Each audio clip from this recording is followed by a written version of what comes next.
Hello, I'm Karen Christensen, and I have the great pleasure of talking to Antoine Burret, my old friend, whom I've only so far met on Zoom, but we've had quite a few conversations.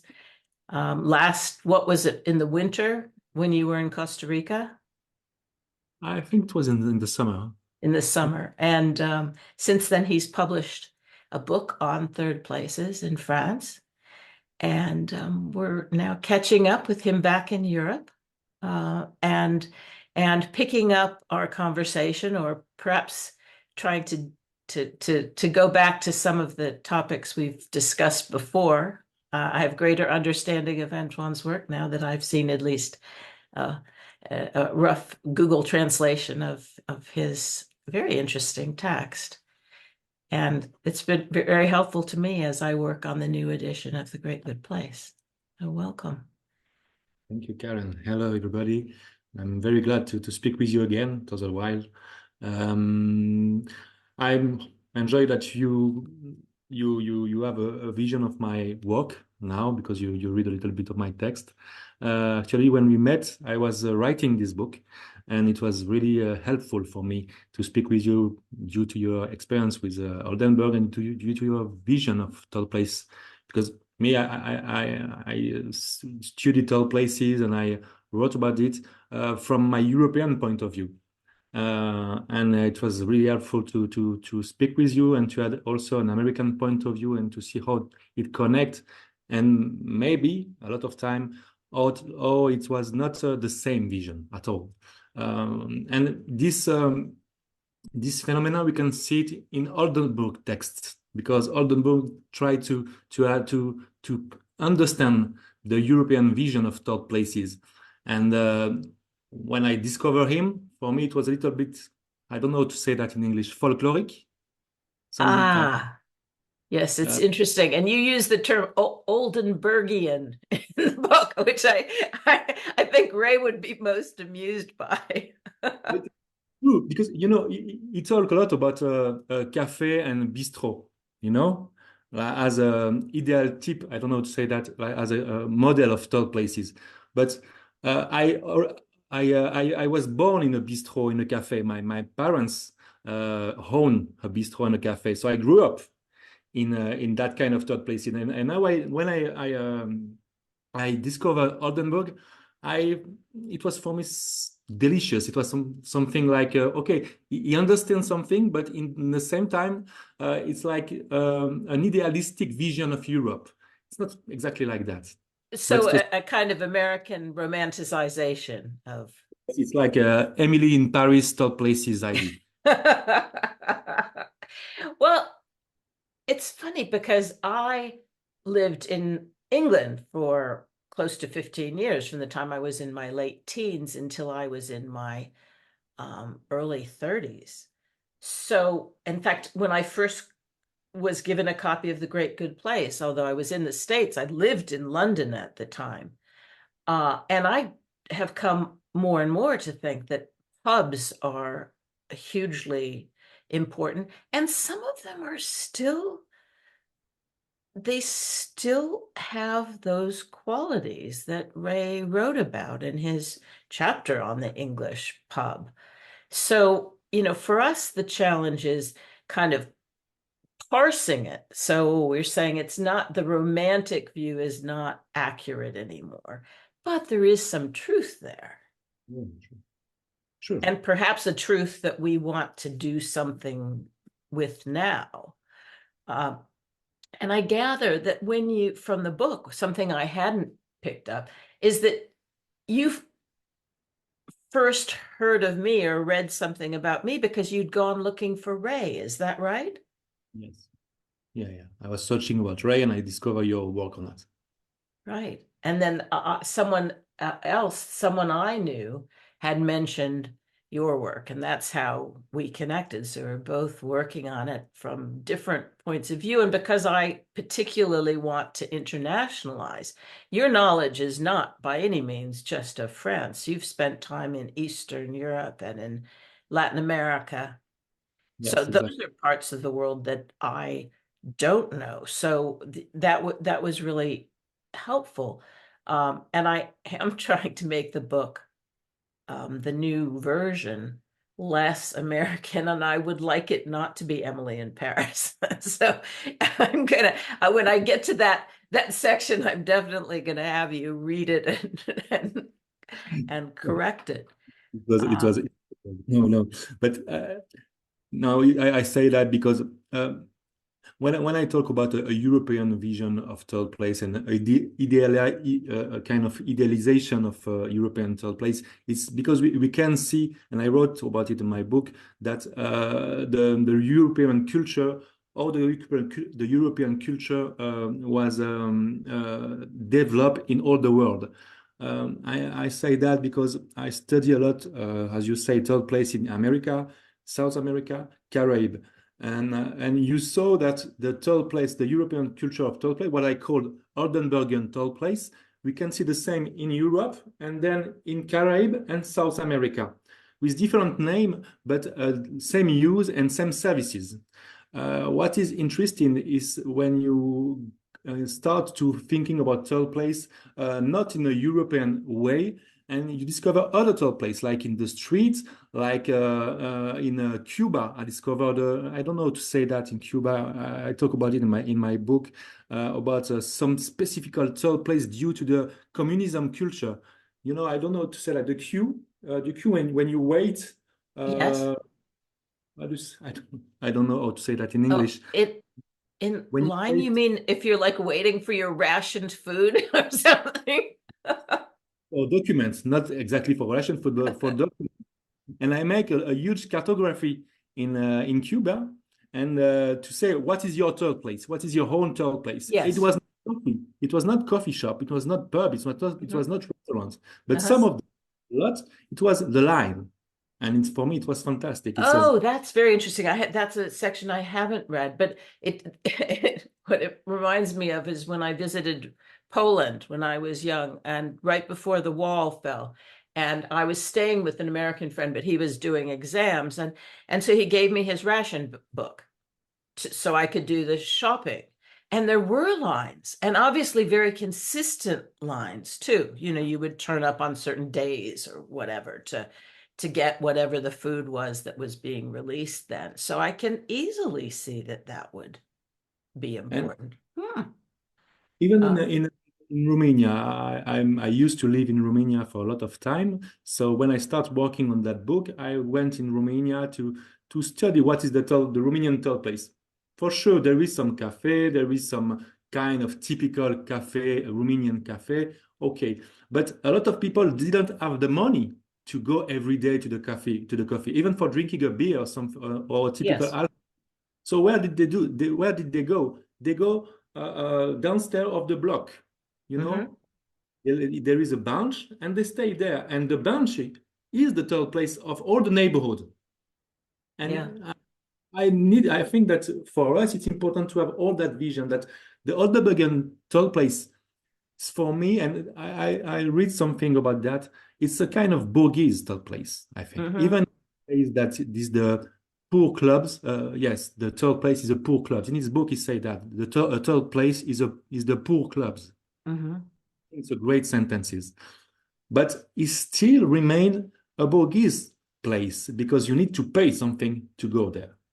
Well, that's a really interesting point that's come up a lot because nowadays in America, people are using the term third place, but they're applying it to places that are membership with membership fees, sometimes substantial, which obviously doesn't fit the Oldenburgian model, but isn't practical for people. One of the things I've learned about China is that under the communists, there was something called because they organized people's housing in blocks and people were very crowded. So there was certainly lots of activity, including cooking, cooperative cooking on the street or in the courtyards.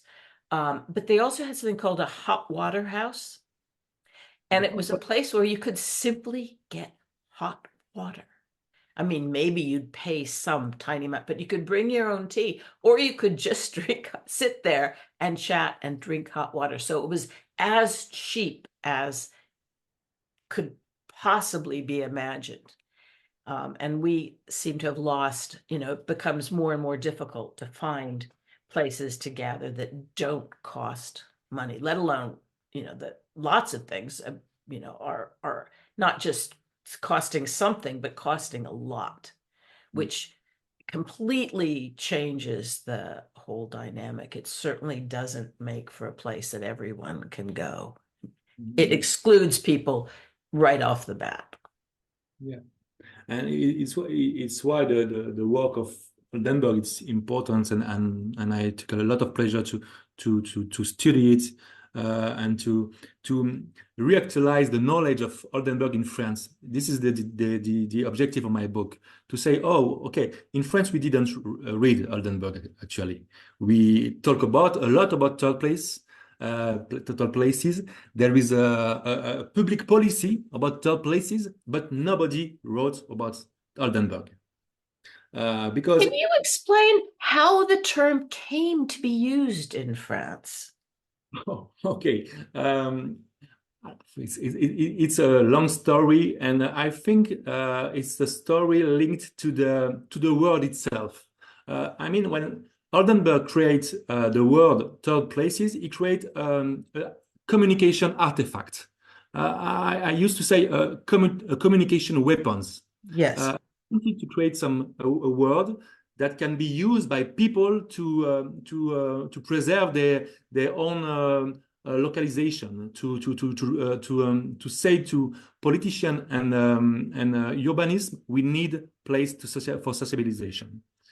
But when he created this word, when he create this communication artifact, he create a word that can be easily used by some big firm, Starbucks, for example.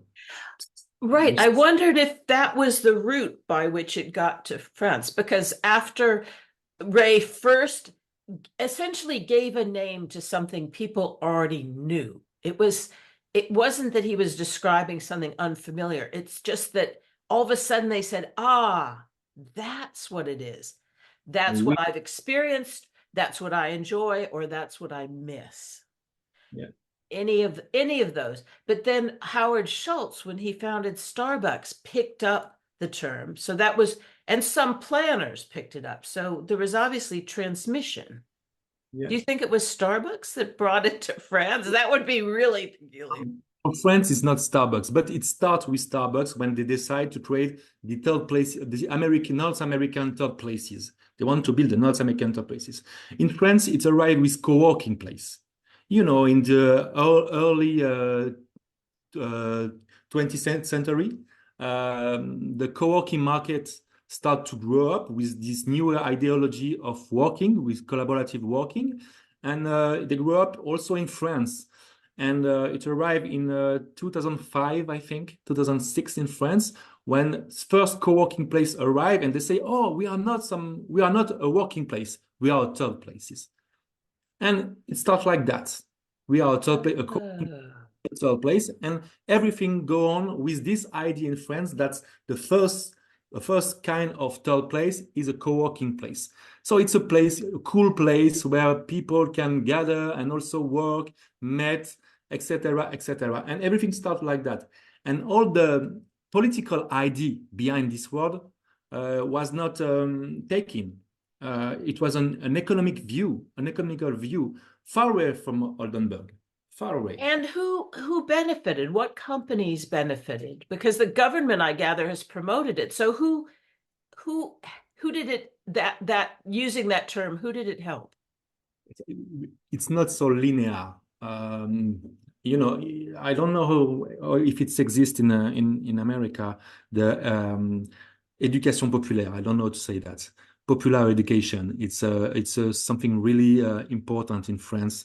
It's a movement, big movement, a whole movement when where you work that people can learn everything, empower, etc., etc. So we call it education populaire, and You I'm mean sorry. like lifelong learning would be a kind of, No, it's deeper than that. yeah? It's more militant, more political than that. Mm-hmm. I don't know how to say that in English. Education populaire. Yeah. So there's two movements. There's the startup movement, startup movement with co-working place that you try to start to use this word, third places, okay, to name the new place of work. And in the same time, there is some people who are working for that people can learn better, do it themselves, do it with their own, for poor people that can do things that try to use in the same time the world. So you have this battle between this movement and the startup movement. And to be honest, I discovered the world in this middle, you know, it was startup and the rest, and everybody talk about third place and nobody really know what it means. So, you know, in France, third place is translated in a strange way because we didn't say third place as the troisième place. We say third as a tiers, okay? Yeah. It's the same word in English. You say third for the, you don't have the word tiers, but in France, tiers, it's a really philosophical word. So we can really think about it, have a lot of idea about it. You can say it's another place. It's a place for Is it other. a terrain or a level? Tiers, you say, you mean? The word Yeah, tiers? the terrain. Yeah. What Uh, in English, is translated third. it's just third, but it's not troisième. It's so We interesting. have a lot of philosophy about the tiers. And We the have lieu is not is I mean one all of us know the word place, which means place, doesn't it? Or plaza. in France, we say lieu. So there's a lot of battle of the word in France. So Yeah. sometimes people translate third places by troisième lieu. Okay, you can say that. Others say troisième place. Ah, Others say tiers lieu. So we are French, so I see. we love to look. Of course, arguing over the language, of course, naturally. But that's But it in France, is it used? Is it applied to what we call a third place? Is it used in discussion of saving bistros and cafes? not at all.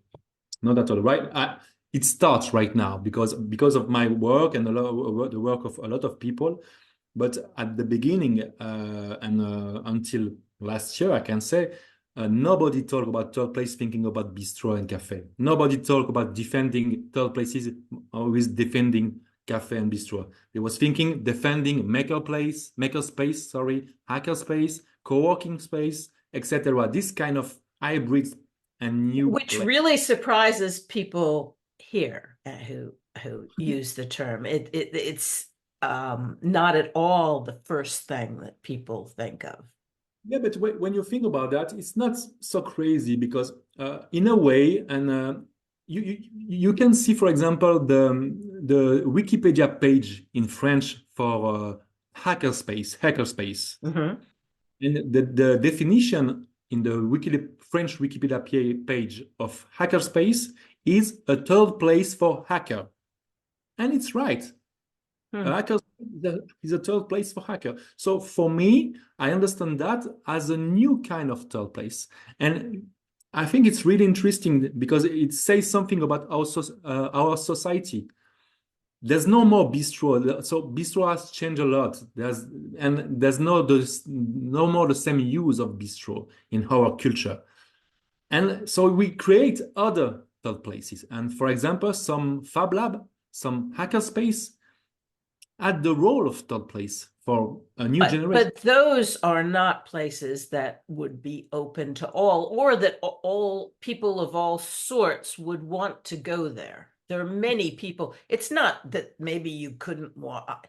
I mean, I'm sure I could walk into a hacker space, but would I want to be there and would I feel welcome? I mean, I might not feel unwelcome, but it's not a place where I'd sit and have the the kind of informal conviviality that you made, a real point of in your book. The places of relaxed sociability. Sociability is not only about relaxing, and it can be about working on something. I say that because, for example, I with some colleagues, we create a Fab Lab in in the Geneva University. It's a Fab Lab open to everybody. And actually, when I came back in Geneva, this place and is my third place. I didn't go so many time in coffee and coffee shop because it's expensive, and I go there, but I don't. I have some other stuff to do. But if I want to spend good time, to see my friends, to work a little bit, but also to joke, to feel good, I go there. And this Fab Lab is my third place. And I know that I work with the farm manager, the owner of the third place, and of the Fab Lab. And he wanted to make this Fab Lab a third place because if he understood that for the students and for the neighbor, this place can be important. So you go there not only for drinking, the services, the principal services is not a drink, it's not a coffee, it's some 3D printer, some technical stuff. But it's the same work. My friend is a farm manager, but he's like a barman. He actually do the same work. Yes, he's funny. He know everybody. He's like a helpful nurse, informal nurse. Sorry. So that's the work that we try to do with third places in this region to transform the traditional third place, I mean coffee, in from other place. Some Fab Lab now, like some library, are the new third places, and it's cool with that. I'm really cool with that. And you don't feel that the fact that people are working there makes a difference. Mm. So Because that's to me, and I think to Ray Oldenburg, the idea that the idea of a third place is a place where you're not working, where you don't have responsibilities. That's one of the key points about it, I'm is that even at home, some people they want, to be at home, but at least I feel, if I'm at home, I have responsibilities of one kind or another. And I, same thing with a place where I'm working, that a third place is where you go and you let your hair down and you just be. I actually have a lot of discussion about that point with a lot of sociologists of work. And they make a separation between work and productive work. And I think that Oldenburg was saying that in third place, you don't have productive work, but you work on something. You can work on idea, you can work on art, you can work on some your home projects. You can work on political opinion. It's a kind of work also. It's not a productive work. But when he wrote, when Oldenburg wrote a lot of pages about cafe, in cafe, what happened in cafe and why the coffee are so important, cafe was so important, even the pub, even the colonial tavern was so important in our culture. It's not because people came and have a good time. It's also because they use this place to create a lot of great work, of artwork, of political work. It's Well, because conversation though, they weren't creating the things they weren't, maybe someone was writing things down from the conversations, but it wasn't as though you had someone working on, a bit of metal work and someone doing something on a 3D printer. And, that it was still, everyone was, people were together. I mean, not necessarily everyone, but it's about conversation. And I absolutely agree. I mean, my best conversations are when I'm with people who are interested in some of the things I'm interested in, and I can have a talk about China or about sustainability or some other, you know, or some other even gardening because I like to garden. But um, but to have people doing, on the other hand, there's the idea of many people with third places, they're doing something with their hands, aren't they? I mean, that would be the other argument. People are playing cards or playing mod, and they're talking while they're doing some activity. Uh, You're right, but I'm not sure. That's the main problem for me in the Oldenburg work. Is that he didn't realize that in a third place you can also have some kind of work, and if you spend time there, and also with the new way of working, you can go there, work a little bit for your own project, have a conversation, work with a collective on a collective project, discuss about a political manifestation, and you can do all that stuff in the same place. And it's People have not. always done that in their workplaces. That's the whole water cooler. I don't know if you say that in France, but here we talk about the water cooler conversations, the water cooler relationships in an office. That's where people meet and hang out. That used to. I don't know if it happens now, but and the sort of chatting back and forth, that's part of it. Any traditional workplace, that's not different. Sorry, I'm not sure that I'm In really an understand. if you went to a big office building of any kind, people are having side conversations about, their, riding or their sports plans or politics, maybe avoiding politics these days, but lots of talk about other things.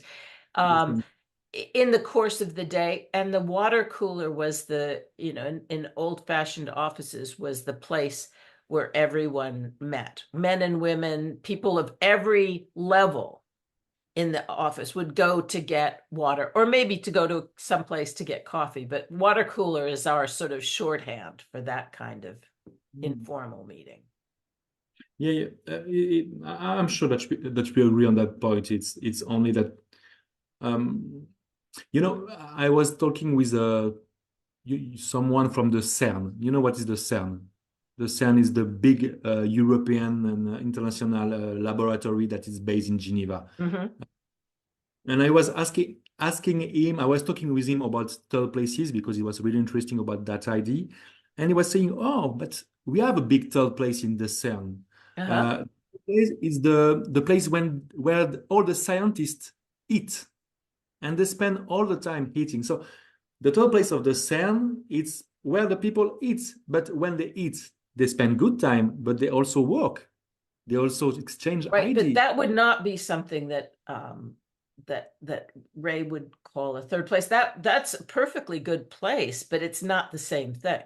It's um but perhaps we'll have to continue this discussion later because we're going to try and keep these recordings short so we can tackle further topics in later episodes. Um, Maybe we should have some and it's good to think about this because I think my concern is that people have said, oh, traditional third places, the old-fashioned kind where you could just relax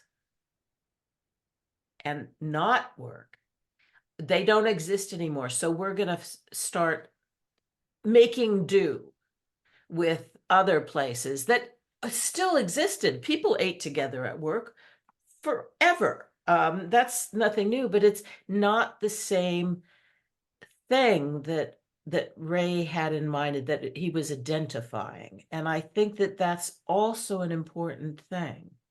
That would be my argument for you. I agree with you, and I'm sure and I hope that we will continue this conversation. But to finish, uh, I will say that maybe in this vision, the best example of the limit of this idea of third places only for pleasure, it's Starbucks. With the problem that Starbucks met in 2013 and 2016. There is this story about Starbucks in Philadelphia and also in with the guns rights debates, where people try to use some Starbucks because they don't have any other place to meet to create some debate about the guns' rights. And the owner of Starbucks says, no, no, no, you can't do this here because we are a place where we are a place for drinking coffee to stay cool.